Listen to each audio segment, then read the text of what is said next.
Identity and Access Management, Part 7.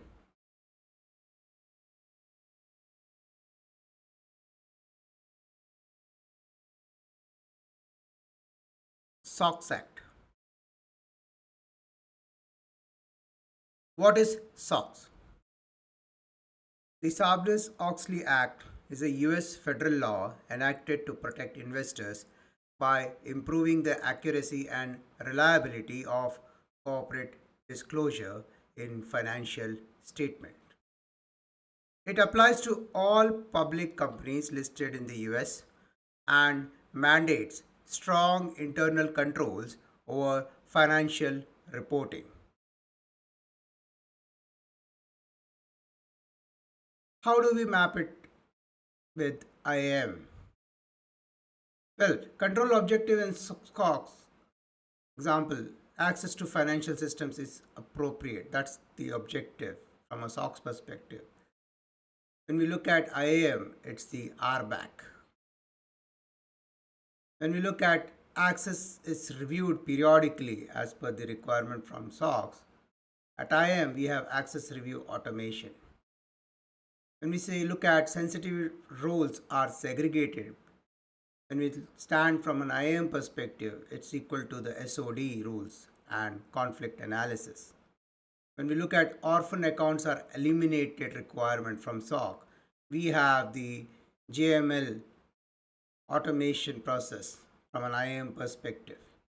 When we look at the requirement wherein it says logs support auditability, when we look at from IAM side, we have access logs, change history, review status.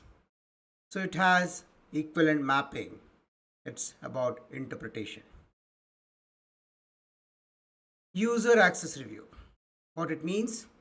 Well, it means regularly checking if users have the right level of access to systems that affect financial data like ERP, accounting, procurement. What's IAM's role in SOC compliance? Well, IAM helps enforce two core SOX requirements: user access review and segregation of duty. Well, in user access review, it's making sure only the right users have access to financial systems. From a segregation of duty perspective or SOD perspective, it's about ensuring no single user has control over all aspects of a financial transaction. Key takeaway? Well, from a review access perspective, it is to avoid unauthorized influence on financial systems.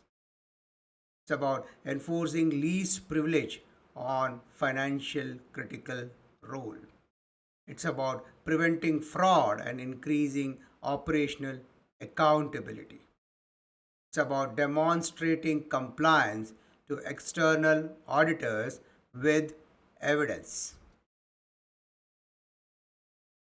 I hope this helps you provide the perspective on how your IAM capability supports the requirement from SOC perspective.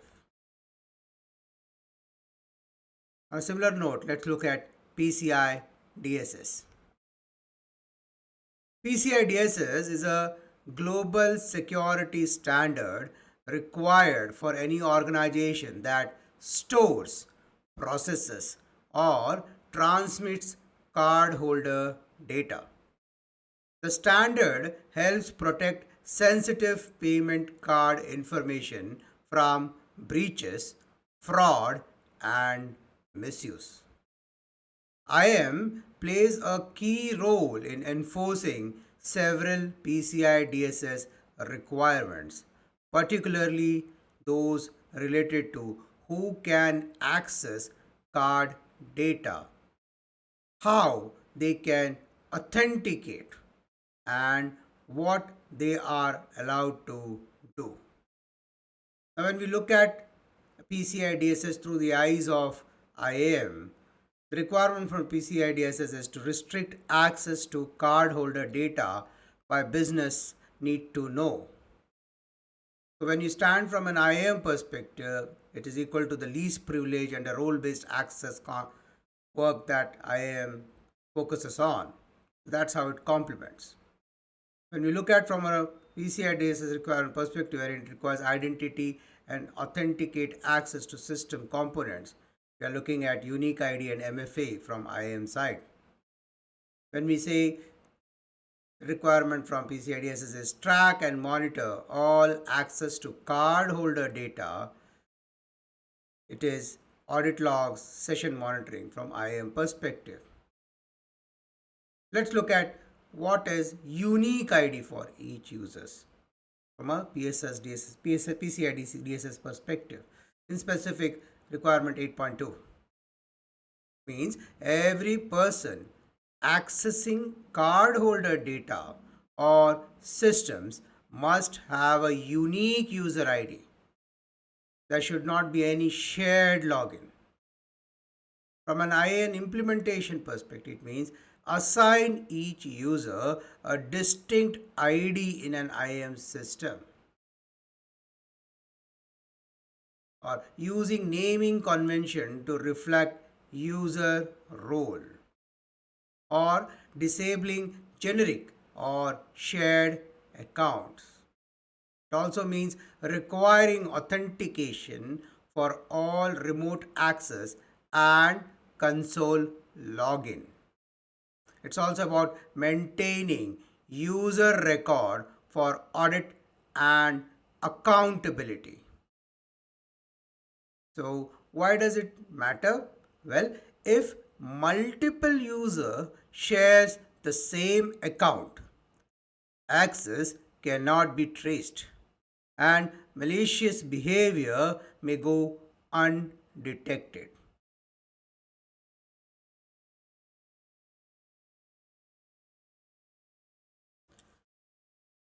Let's now look at multi-factor authentication in relation to PCI DSS requirement 8.4 and 8.5.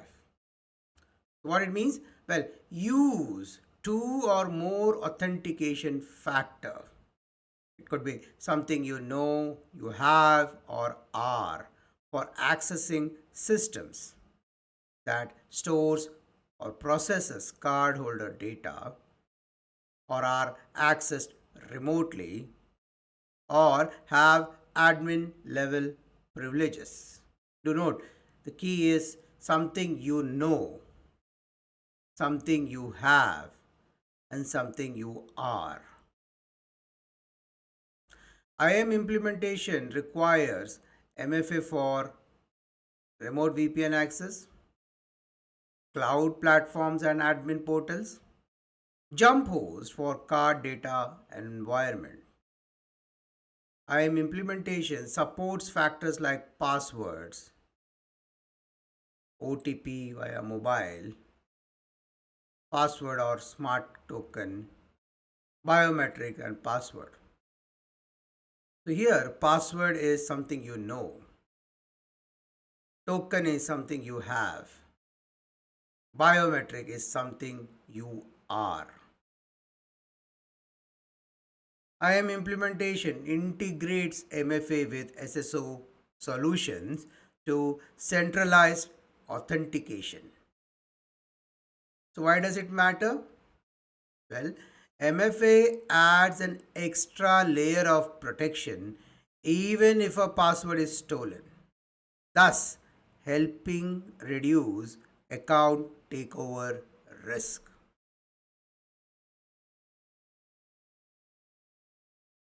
Let's now look at the least privilege access perspective.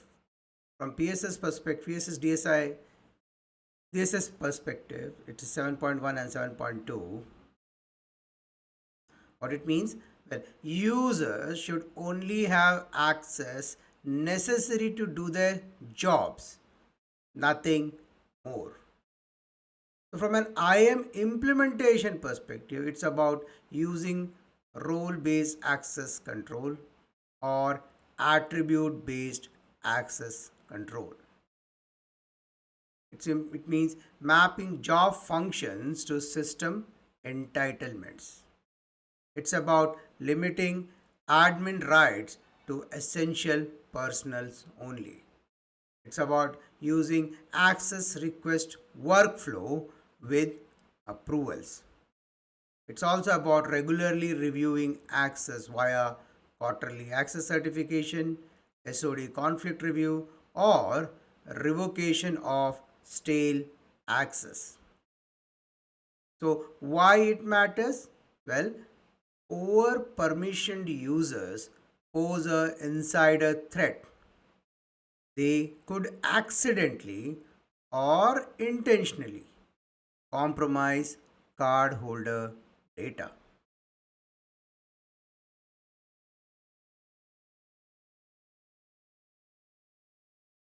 If you look at how IAM mapping works with PCI DSS, we have references.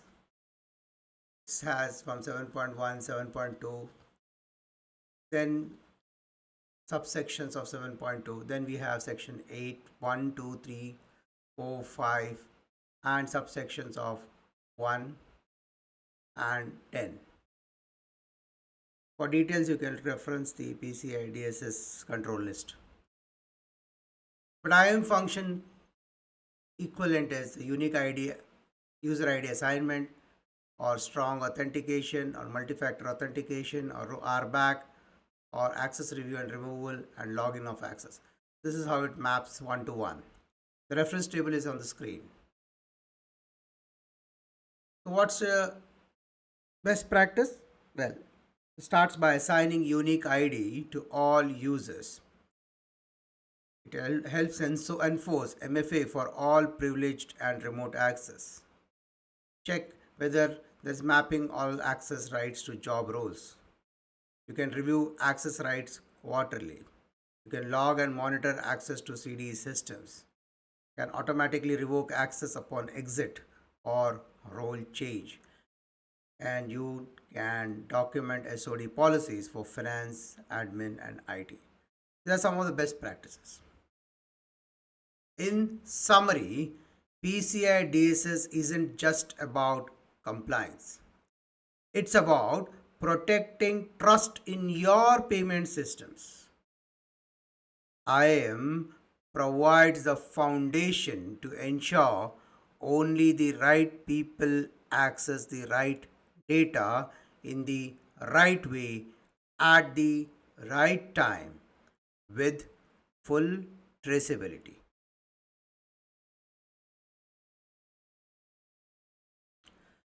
Let's now look at a checklist. Maybe this helps you work out a flow.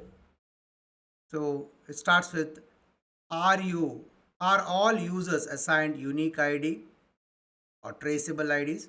This is a question that a risk manager or an audit person or a management who's been assigned to check whether your assets or your estate or your processes are PCI DSS ready, you can use this checklist.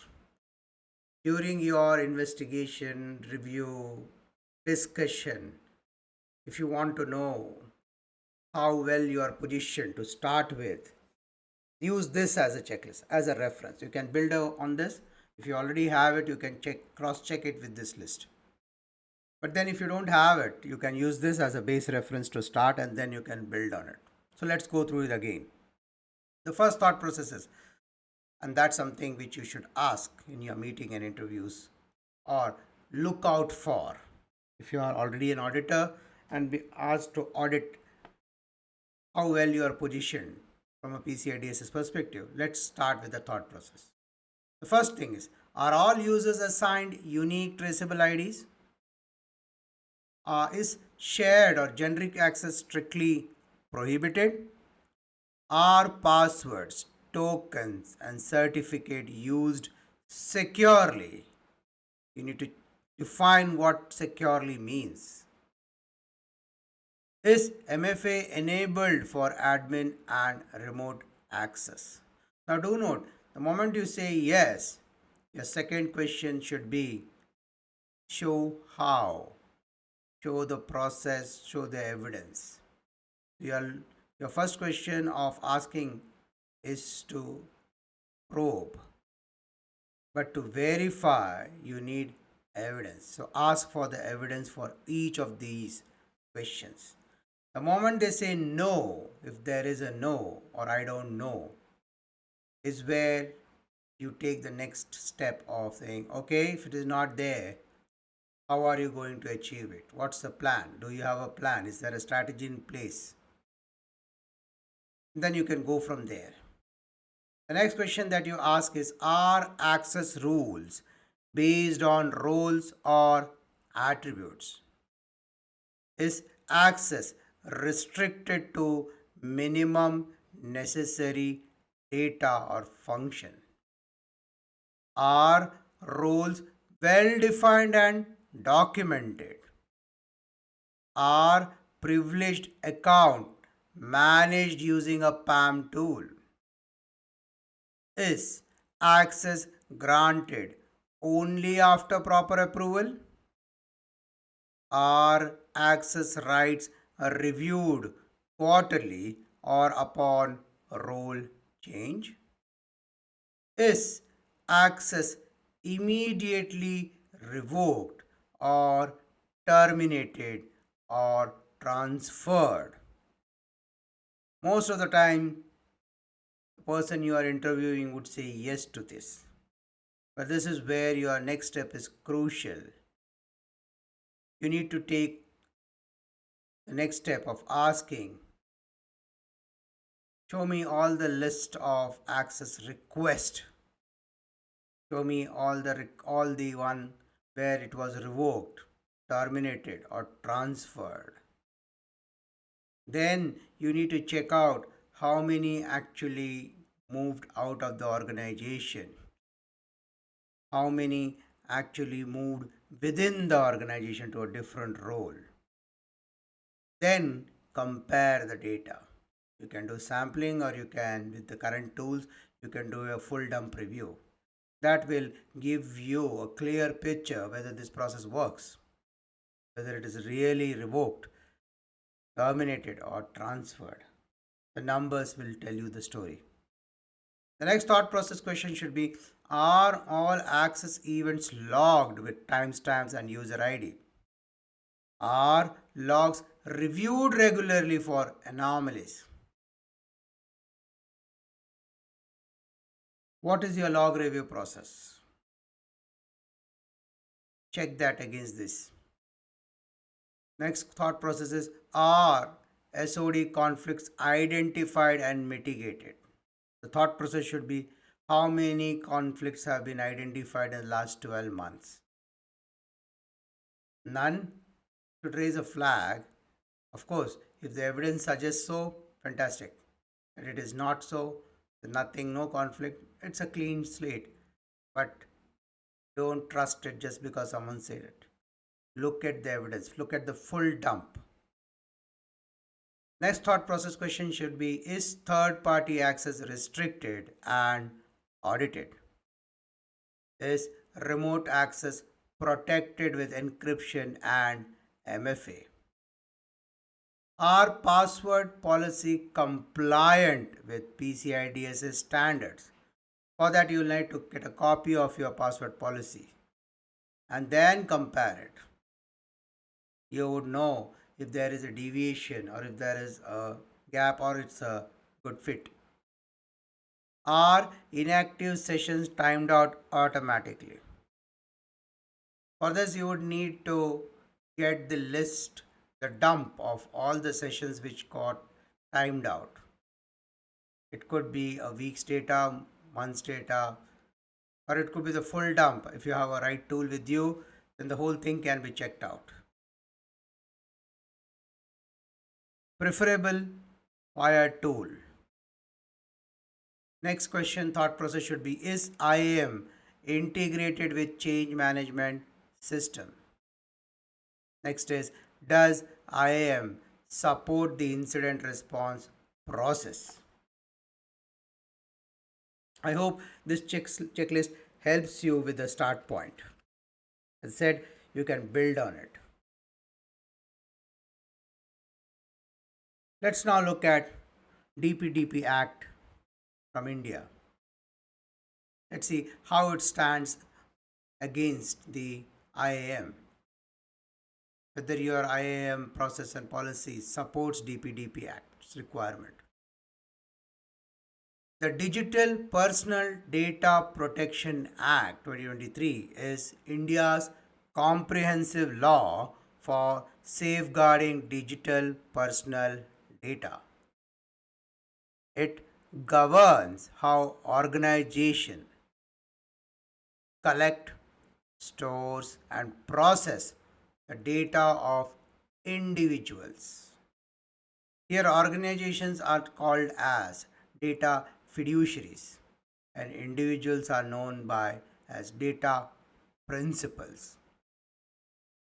Two critical principles that intersect directly with IAM are purpose limitation and access governance. Now, these are DPDP terminologies. Let's now look at from an IAM perspective. Purpose limitation. What it means? Personal data must be collected and used only for the purpose for which the data principal has given consent and not beyond. Use data only for the reason you told the user you would need it, no matter, no more or no less. Next is purpose limitations with respect to IAM implementation.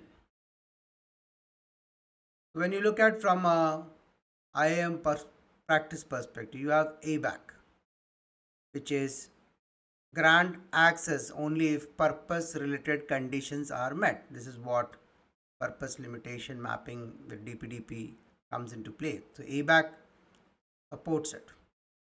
The next is context aware access rule, which enforces controls based on job, request type, and business justification.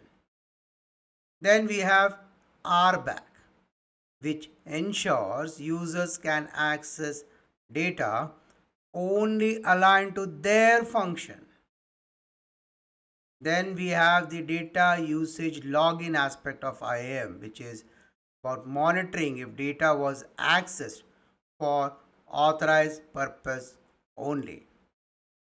Then you have the consent tags for data object, which is about restricting access based on consented purpose. Then we have time bound access control, which is about ensuring data is not accessed after purpose is fulfilled or when the consent has expired.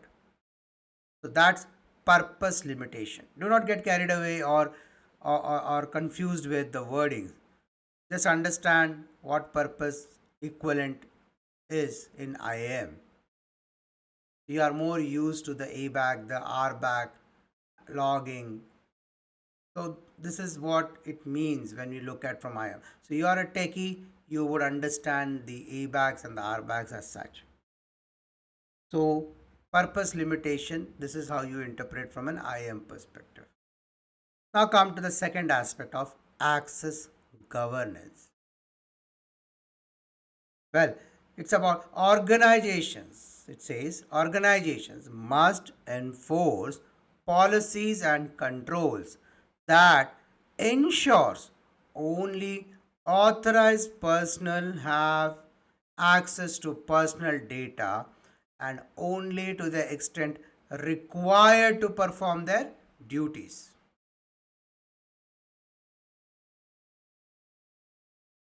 So now let's look at the implementation aspects of access governance. When you look at from IAM perspective, it's about least privilege access.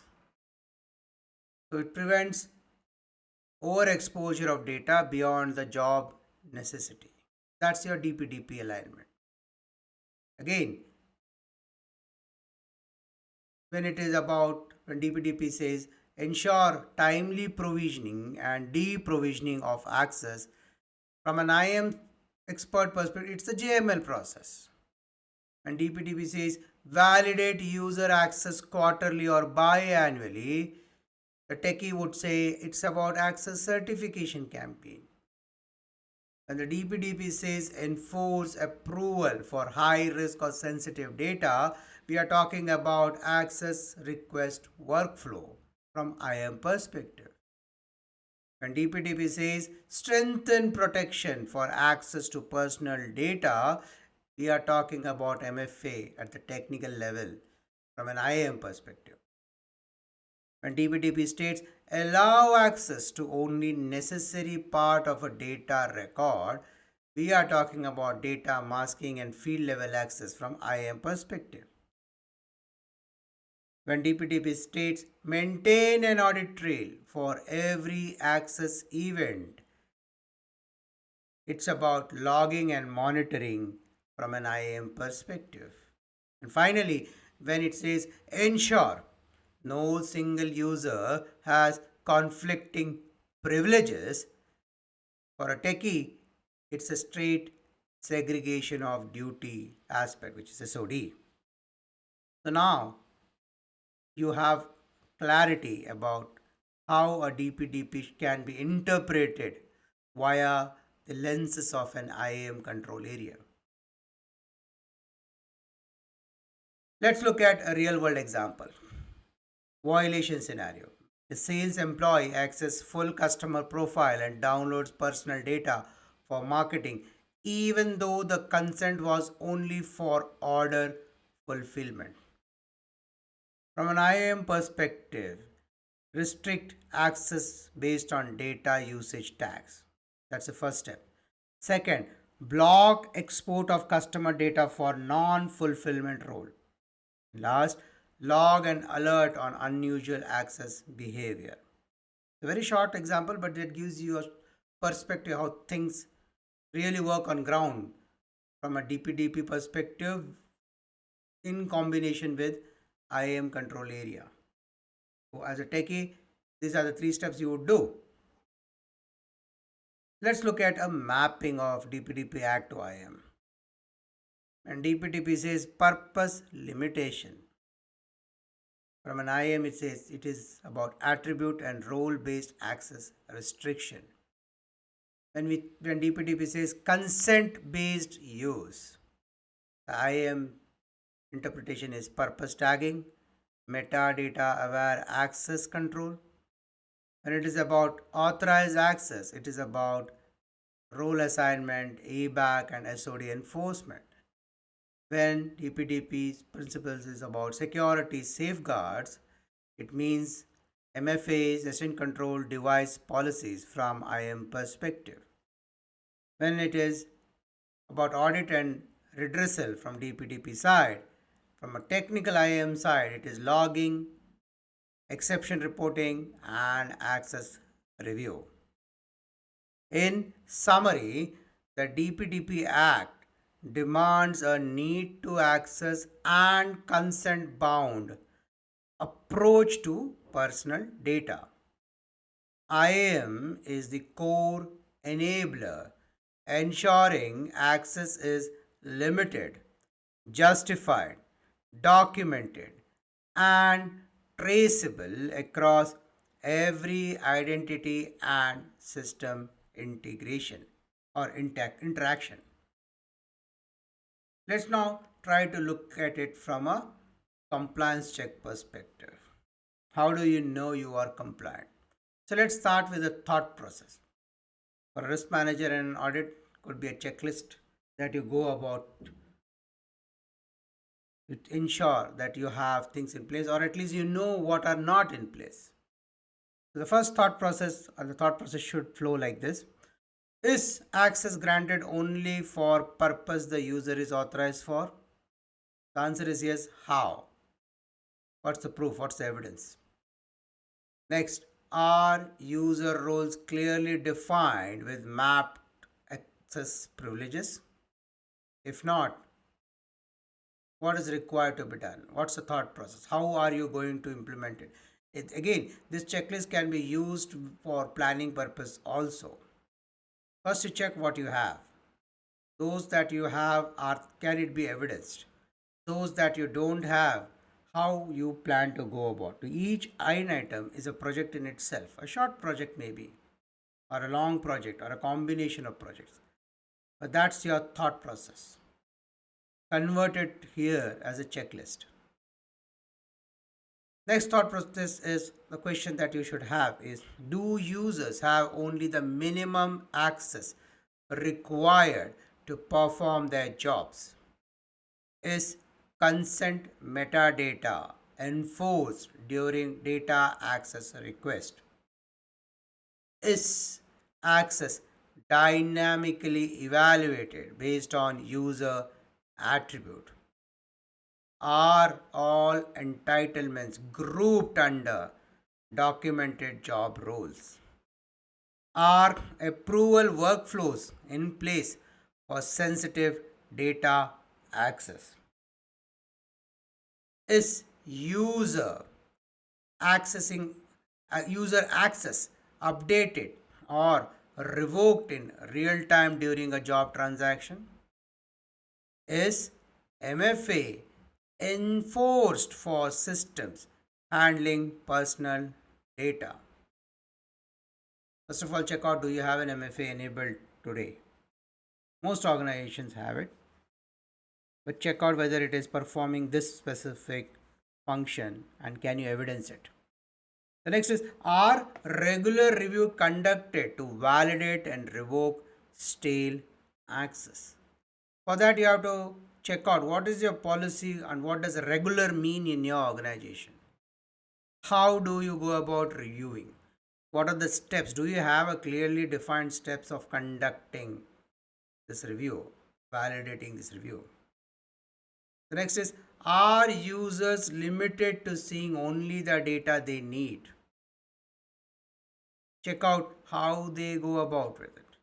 Example, mass field is one aspect, but basically your idea should be, how do you limit it? What's the logic? What's the technical process that you have taken to ensure that the visibility is limited? Next is all access to personal data logged and monitored? Is the audit trail retained as per DPDP rules? Are roles and entitlement checked for SOD conflicts? Do you have a definition of what is a conflict from an SOD perspective? That's the first base that you'll have to look at. Is access by vendors or partners restricted and logged? Are exports or download function disabled for unauthorized roles? Is abnormal access behavior flagged and investigated? That is, what is abnormal? That's the first primary base. Has that been defined? Because if it is not defined, then what is that you'll get an alert for? How will you get a flag that there is a deviation from the base? So always go at the base first. Check out what is normal so that you know what is deviation from normal or abnormal. The next thought process should be, is access behavior flagged and investigated?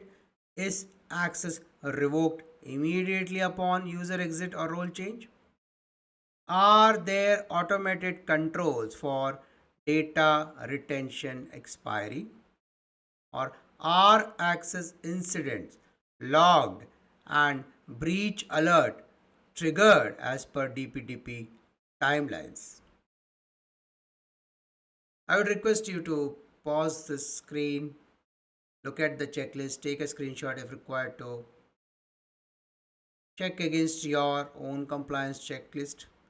See, are you tracking these, or do you have an opportunity to take some inputs from here and build on it?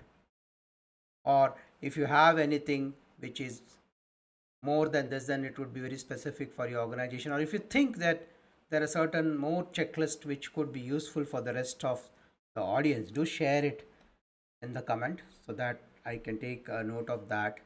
And if I have enough material in hand, then I can create a short video around that area. This helps the community. Let's look at a comparison table. You can pause the screen, you can take a view how it looks like. Example, the primary focus of DPDP is digital personal data protection. For PCIDS is payment card data security. For GDPR is privacy and data protection. HIPAA is healthcare and SOX is financial. Look at the penalty aspect, which is the last IAM risk if not compliant. GDPR is 4% of the global turnover. Very high. But that's a deterrence or a motivation for an organization to get its processes in line with GDPR requirement. They all have a requirement for JML, SOD, MAF, MFA, third party access governance. So these are the various intensity around each of the aspects. If you have one or few of these alignment to your organization, just check out the aspects and where you stand.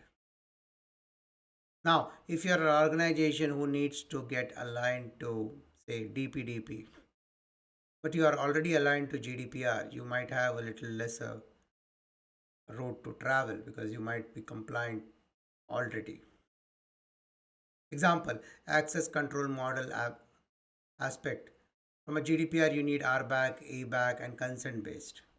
Similarly, for DPDP, you already need the same one, ABAC, RBAC, consent. So you would be covered. So need not have to reinvent the wheel. Reuse what you have. Do note, every control is an expensive investment. It's not cheap.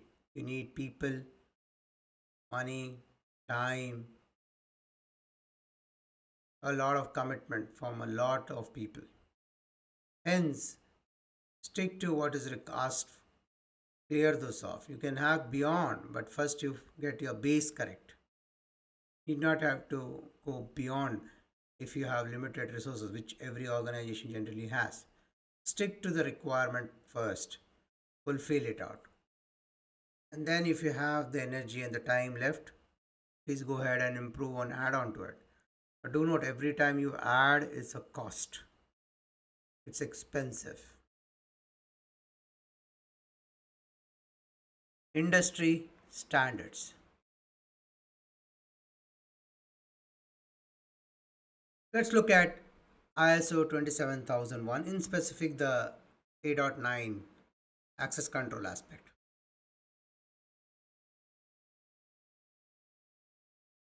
IAM serves as a control domain and audit focal point, especially during internal, external, and regulatory audits. From an ISO 27001 perspective, Annexure A.9 of ISO focuses on ensuring authorized user access only and preventing unauthorized access to system and data.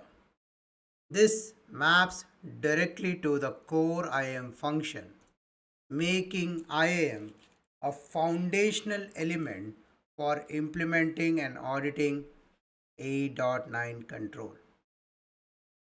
The purpose is to ensure that access to information and system is controlled based on business and security requirements using principles of least privilege, need to know, and accountability. The key areas are IAM from a A9 control area perspective. eh, is policy driven access aligned to roles and responsibilities. IAM enforces access rules by job roles, locations, and business needs. Do note this is key because once you fulfill this, you are aligned to the requirement of 8.9 of 27001. The next aspect is needed to have a documented access control policy stored in the IAM system.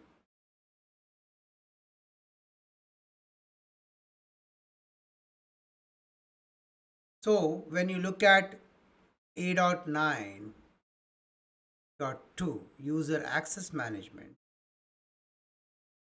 IAM alignment is that it says use IAM to register identities in AD, Entra, or Okta. That is a mapping to the user registration aspect of ISO. When IAM states role based control, privileged access via CyberArk example, it aligns to the privileged management aspect of ISO 27001. When IAM states that enforce strong password policy via the platform of IAM, it aligns to the user password management of ISO 27001. When it is IAM states conduct quarterly access certification via IAM tools, it aligns to the ISO's 27001 A.9.2.4. So this is how granular you can map your IAM current alignment to ISO 27001. You don't have to do anything special. Just check whether you are following these. Then you can map it to the controls and the subcontrols. Similarly, when we look at from a user responsibility requirement of ISO 27001, if you have an IAM user agreement, MFA, unique user ID, automatic password reset mechanism, you are aligned to the objective of ISO 27001 of preventing password sharing, enforcing user responsibilities. Similarly, when you have ABAC and RBAC based data access, you are aligned to A.9.4.1 of ISO 27001. Similarly, when MFA, SSO, and password policy compliance are in place, you are aligned to the secure log-on procedure aspect of ISO 27001. When you have IAM managed policy for complexity, reuse, and expiration, you are aligned to the password management system. When you restrict via PAM solutions, you are aligned to the use of privileged utility program. When you have you're limiting access via DevSop or IAM integration, it means that you are in line with ISO 27001's requirement of access control to program resource code. So a different wording, a statement might be there, but doesn't mean that you have to do something different on your own system. If you are already aligned to all the aspects of IAM, you are mostly aligned to everything that an ISO 27001 needs to. Or if there is a requirement, it might be a minor one, slightly different, but then it is seen on practical that you are mostly aligned. You just need to ensure that you have mapped it correctly. So now you know getting aligned to ISO 27001's requirement should not be a big challenge if you have your basics right in the IAM space. The next aspect is how IAM supports the controls. Well, IAM contribution aspect, its IAM system authenticates and authorizes users. ISO says ensure only authorized user access. It's the same. It's a different wording, just a different perspective, but on ground, it doesn't change your work. If you have an RBAC, ABAC model, and JML lifecycle control, you are already aligned to the least privilege access requirement.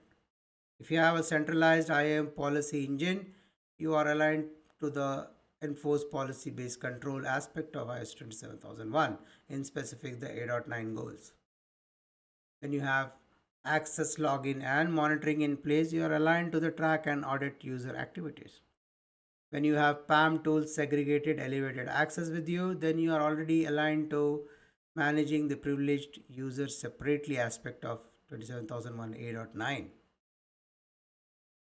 So I think this helps potentially to give you the confidence that you can get your ISO 27001 completely aligned to the requirements because you have your basics of IAM corrected or in place and running. Let's look at from a best practice perspective.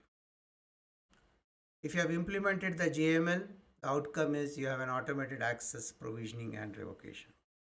If you use centralized IAM platform, you have a unified identity repository for enterprise-wide control. If you conduct regular access review, you are ensuring access remains appropriate and documented. If you enforce MFA and session control, you are already securing access to critical systems. If you have document and test access control policy in place, you already prepare for audits and ISO surveillance review. What are the evidences that you can provide for A9 requirement? Well, you can provide your access control policy, list of users and roles, logs of access rights granted, changed and removed, access certification reports, privileged account inventories, MFA enforcement configuration, incident log showing control violation. Now use this for your own internal review first. So you can combine this with the checklist that we had earlier discussed. If you do this, then you have quite a good data in hand to know whether you are aligned. So use the checklist, use the evidences, and you can run the shop for multiple regulatory requirement, whether it is an ISO, whether it is a DPDP, whether it is a GDPR. And in summary, ISO 27001 A9 is all about access control, and IAM is how you operationalize it through role-based access, automation, auditability, and policy enforcement. IAM becomes the central engine for access governance and compliance. I hope this gives you a solid ground on ISO 27001, this aspect, and how you can use your current IAM mechanism to get through this. Let's now look at the next interesting aspect of which is NIST SP 853.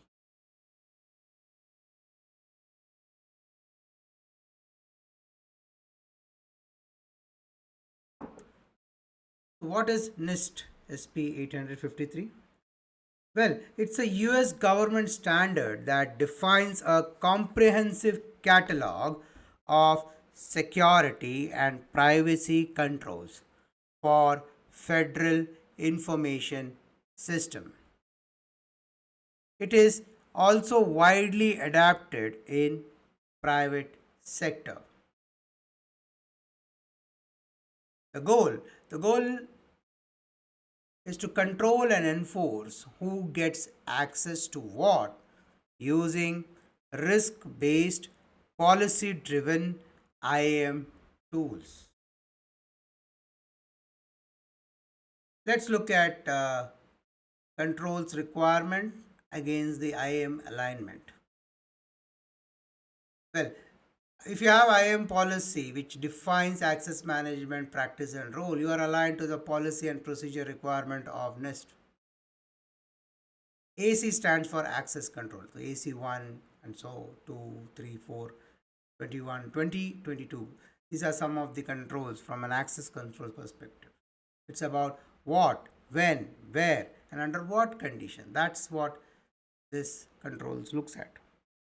Similarly, if you have a JML in place, it is aligned to the account management aspect. If you have an RBAC, ABAC, least privilege in place, it's aligned to your access enforcement aspect. If you have IAM PAM solution to avoid toxic roles, you are aligned to the AC5 aspect of separation of duty. If you have access process where access is grounded only to the extent required, then you are aligned to the AC6 aspect, which is least privilege. If you have IAM tools detecting brute force attacks and lockout after failure, then you are aligned to the AC7 aspect of NIST.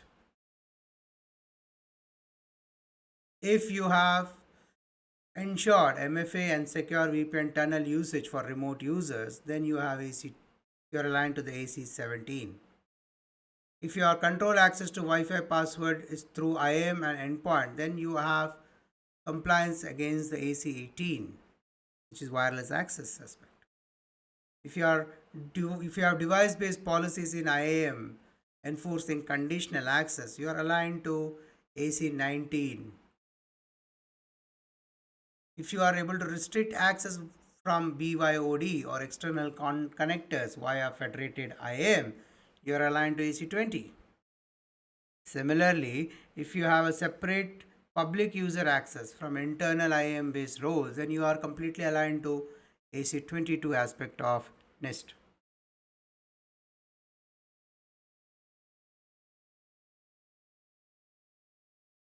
Let's now look at the IAM alignment from an identification and authentication perspective. Here the focus is how do we verify user identities and credentials. So in this case, if your IAM strategy includes identity proofing and credential policy, you are aligned to the IA1, which is policy and procedure. Now here IA1 is identity and authentication. You remember your AC was access controls, AC1, AC2, AC22. It's access control, it's indication of that. Similarly, IA is identification and authentication. Next is if all users log in with unique ID and there are no shared IDs, you are aligned to IA2. If you have enforced MFA for privilege and remote users, you are aligned to IA2 subsection A 1. If you are using certificates, token or hardware IDs for endpoint trust, you are aligned to IA3. Now do note, it doesn't mean that you have it. If you don't have it, you have to mark it accordingly. So you don't have a certificate, you don't have a token, you don't have a hardware ID for endpoint trust. Okay, to start with, you know that this is a gap that you need to fill in. That means you trigger off a project to get that in. So if you want to get aligned to NIST, then this is one aspect that you need to focus on. So every time the question is, do you have it? And the answer is yes, it means that you are aligned to that control. If the answer is no, it means that you need to trigger off an activity or a project to get that in. So a no means this is your current state, which means you need a target state, which is to achieve it, to get into compliance. Next is if IAM must, if in your system IAM must assign, manage, and reuse identifiers securely, if that is already in place, then you are aligned to the identifier management. If it is not, then you need to achieve that objective. So you list down your current state and you have a target state and you have to work out a plan and a strategy. A good risk manager would record this off and track it in his forums to see where we stand and what percentage is completed. Starting with 0%, then progressing towards 100. The moment you touch 100%, you are aligned to this aspect.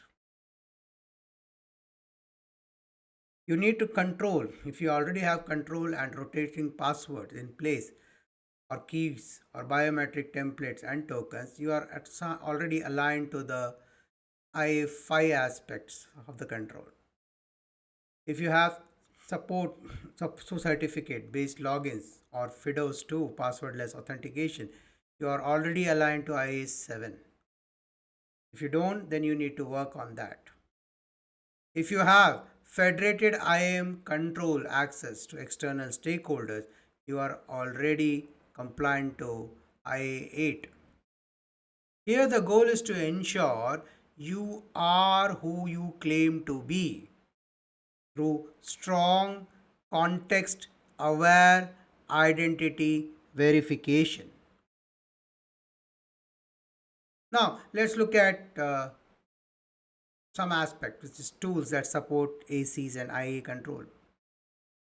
From an IAM perspective, user provisioning, deprovisioning, look at the control that is mapped on the screen. So if you have that, you are aligned to three of the controls. If you have RBAC, ABAC, PBAC, three controls you have taken care of. If you have MFA, you have three controls. If you have access review and SOD checks in place, two of the controls. Similarly, you have PAM, Federated Identity SSO, device and endpoint validation, session login, and anomalies. So, by doing these, each single function, it's not one single control. Multiple controls get addressed if you have this IAM function in place. Just having a user provisioning, deprovisioning in place as an example takes care of three controls. So your objective is to look at the left hand side of it. The right takes care of itself. It's only about documenting then. The next is, what should an organization do from an IAM perspective? The first is adapt a central IAM platform. It helps simplify access enforcement across ACIA controls of NIST. Define clear access policies and rules. Next, conduct regular access reviews. Enforce MFA and password rotation. Integrate with HRM and directory services. And implement federated login and guest management. In summary, when you say access control, the core question is, who can access what? And from a IAM perspective, it's about enforcing policy, rules, and restriction. That takes care of this question of who can access what, which addresses the access control family of NIST. When it comes to identification and authentication aspect, the core question is, who are you? Prove it. From a IAM role perspective, it's about verifying identity with credentials and MFA. If you are already having a mechanism where you can verify the identity with credentials and MFA, you are addressing the question of who are you, and you are also proving it, which ties back to the requirement of identification and authentication control family of NIST. So IAM isn't just a support function for NIST 800-53. It is central to implementing AC and IA families effectively, consistently, and audibly. I hope this helps with certain perspective. Now let's look at CIS controls V8, specifically the access control management, control 6. The objective is to use processes and tools to assign and manage authorization to credentials for accounts based on the principle of least privilege and need to know access. This control is at the heart of IAM, ensuring only the right people, system, or services can access a resource at the right time with the right level of access. Let's now try to look at with a workflow. So key IAM components in control 6. Well, it's establishing an access granting process. First, you establish the process. Then you define the role and access rights. Then you automate with provisioning workflow using tools like Okta or SailPoint or Enter ID. Then you require formal approval before get granting the access.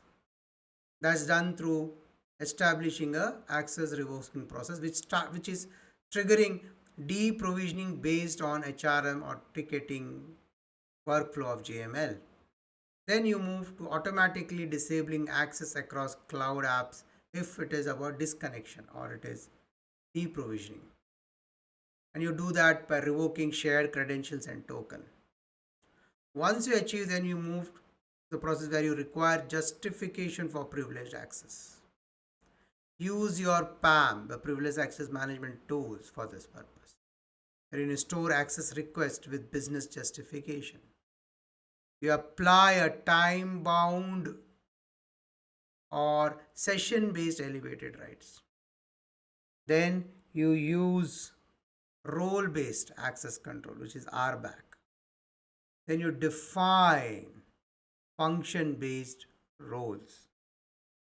Then you assign entitlements to roles, not individuals. Then you periodically review roles and their mapping. Then we move to 6.5 step, wherein we review the accounts. You use your tools, either SailPoint or Savient, to automate the access certification. Then you detect orphaned accounts and toxic combination.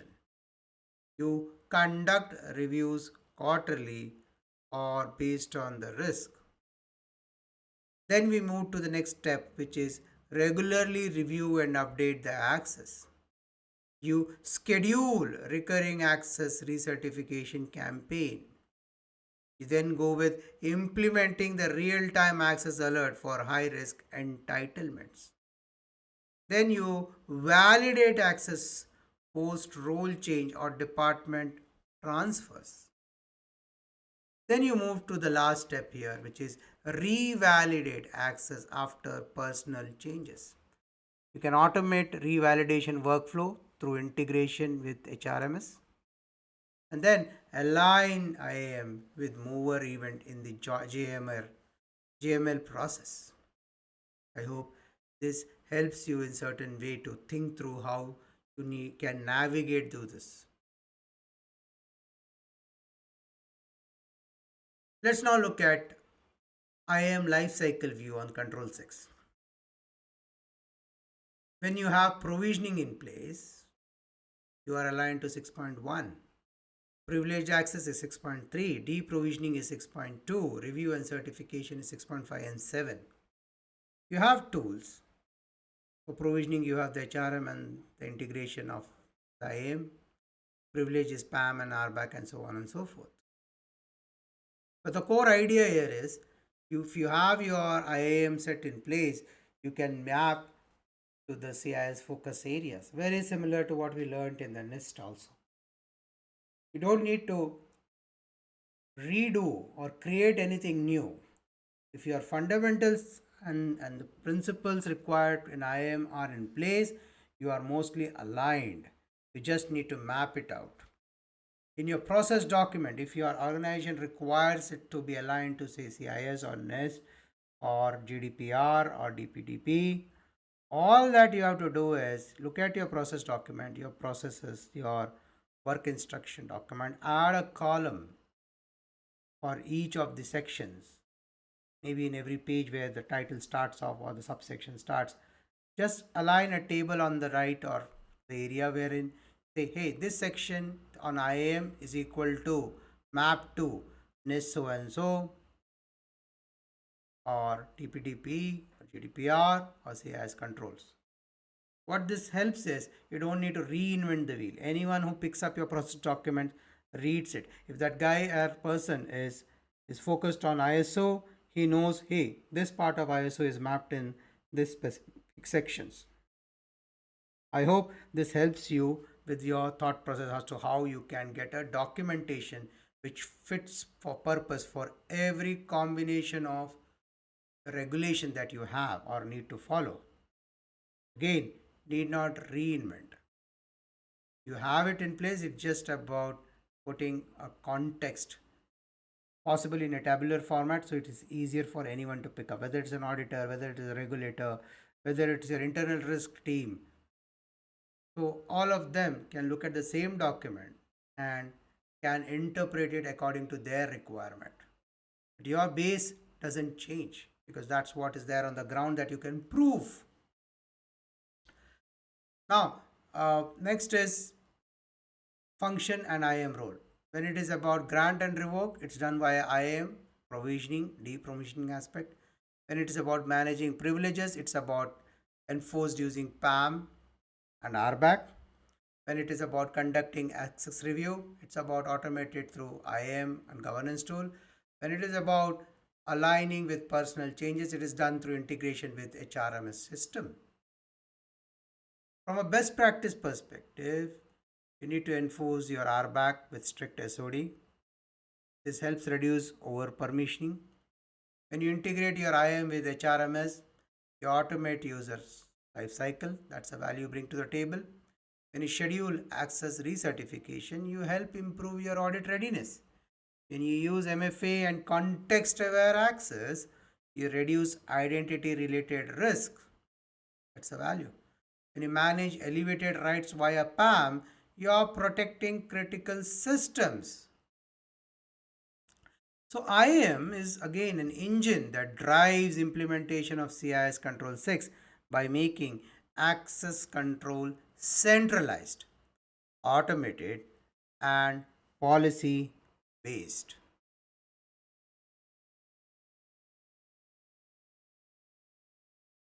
Let's now try to look at few of the comparison. We look at ISO, NIST, and CIS control. While we have gone through each of them,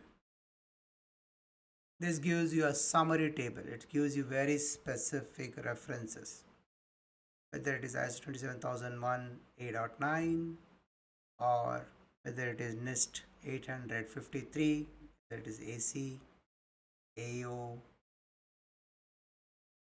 whether it is CIS control V8, control 6.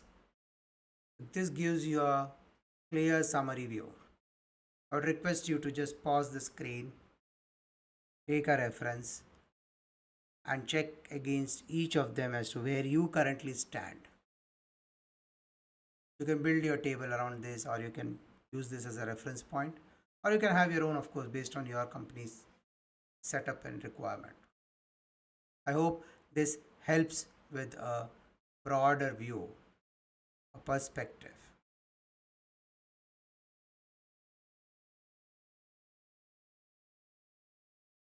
So let's look at few other aspects. PAM, privileged access management, is specialized discipline focusing on high risk accounts such as admin, domain controller, database service account. This is more of a refresh for you. A techie would know this, but for general, I thought of putting this up in the screen. What are admin and root accounts? Admin or root accounts are a high privilege account that have unrestricted access to critical systems, infrastructure, data, and configurations. Admin account is often used in Windows, Linux systems, cloud platform, and database with elevated privileges. Root account, well, typically the default super user in Unix Linux environment or in a cloud platform like AWS. So why root admin account matters in IAM? Well, these accounts represent the biggest security risk if misused or compromised because they can bypass Access control. They have full control to create, modify, or delete users, services, and data. They are the prime targets for attackers, whether it's insider or outsider.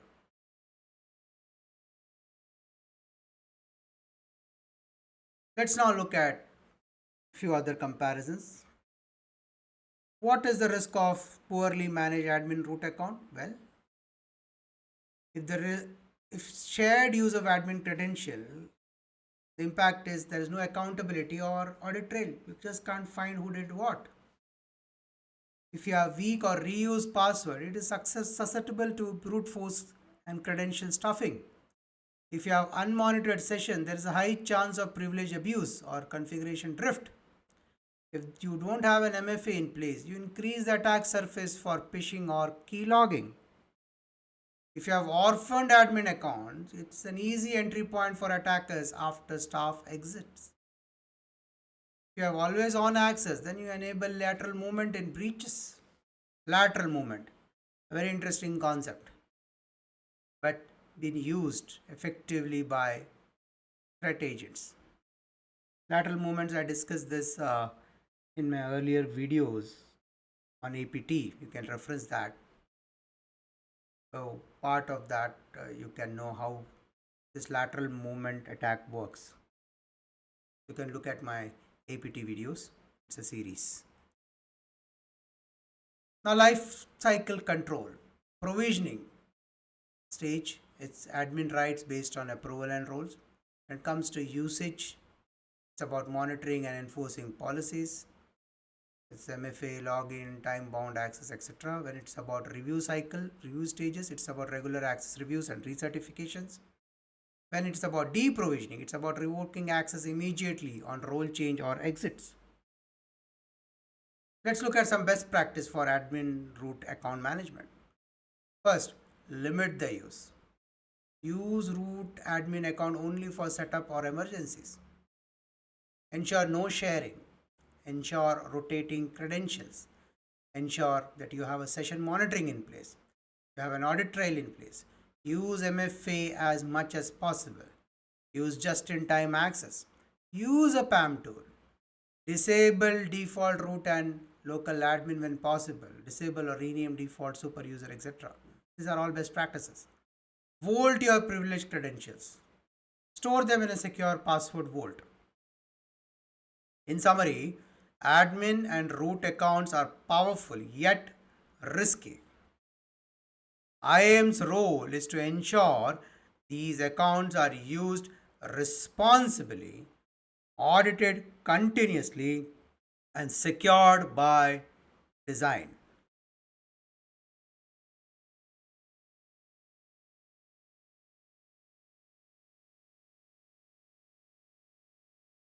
With this, we have come to the end of part 7.